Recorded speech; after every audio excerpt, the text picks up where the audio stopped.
আশুরার নামাজ কত রাকাত এবং কিভাবে পড়বেন চলুন জেনে নিন। প্রিয় দর্শক, আশুরা হলো ইসলামী বর্ষপঞ্জির প্রথম মাস মুহররমের 10 তারিখ। এই দিনটি অত্যন্ত ফজিলতপূর্ণ। এই দিনে আল্লাহ তাআলা হযরত মূসা আলাইহিস সালাম ও তার অনুসারীদের ফিরাউনের অত্যাচার থেকে মুক্তি দিয়েছিলেন। রাসূলুল্লাহ সাল্লাল্লাহু আলাইহি সাল্লাম এই দিনের গুরুত্বের কারণে রোজা রাখতেন এবং উম্মতকে রোজা রাখার নির্দেশ দিয়েছেন। অনেক জায়গায় বলা হয় আশুরার বিশেষ 2 রাকাত, 4 রাকাত, 6 রাকাত বা 100 রাকাত নামাজ রয়েছে, কিন্তু সহিহ হাদিসে আশুরার দিনের নির্দিষ্ট কোনো বিশেষ নামাজের কথা বর্ণিত হয়নি।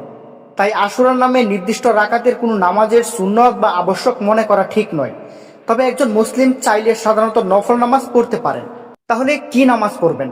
প্রিয় দর্শক, আপনি চাইলে 2 রাকাত নফল নামাজ, 4 রাকাত নফল নামাজ, তাহাজ্জুদ নামাজ, সালাতুল তাওবার নামাজ, সালাতুল দুহার নামাজ পড়তে পারেন। এসব সাধারণত নফল ইবাদত, যা সওয়াবের কাজ।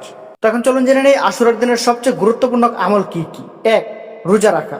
রাসূলুল্লাহ সাল্লাল্লাহু আলাইহি সাল্লাম বলেছেন, আশুরার রোজার ব্যাপারে আমি আল্লাহর কাছে আশা করি তিনি এর মাধ্যমে পূর্ববর্তী 1 বছরের গুনাহ মাফ করে দিবেন। সুতরাং 9 ও 10 মুহররম অথবা 10 ও 11 মুহররমের রোজা রাখা উত্তম। 2. বেশি বেশি তওবা ও ইস্তেগফার করা।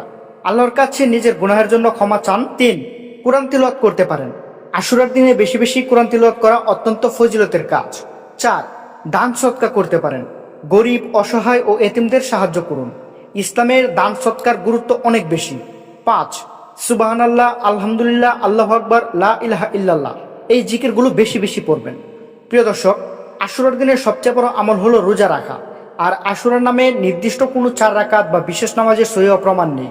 তাই আমরা সহিহ সুন্নাহ অনুযায়ী আমল করার চেষ্টা করব ইনশাআল্লাহ। প্রিয় দর্শক, ভিডিওটি ভালো লাগলে লাইক দিন, শেয়ার করুন এবং ইসলামিক তথ্য পেতে আমাদের চ্যানেলটি সাবস্ক্রাইব করুন। সকল ভালো থাকবেন, সুস্থ থাকবেন। আসসালামু আলাইকুম, আল্লাহ হাফেজ।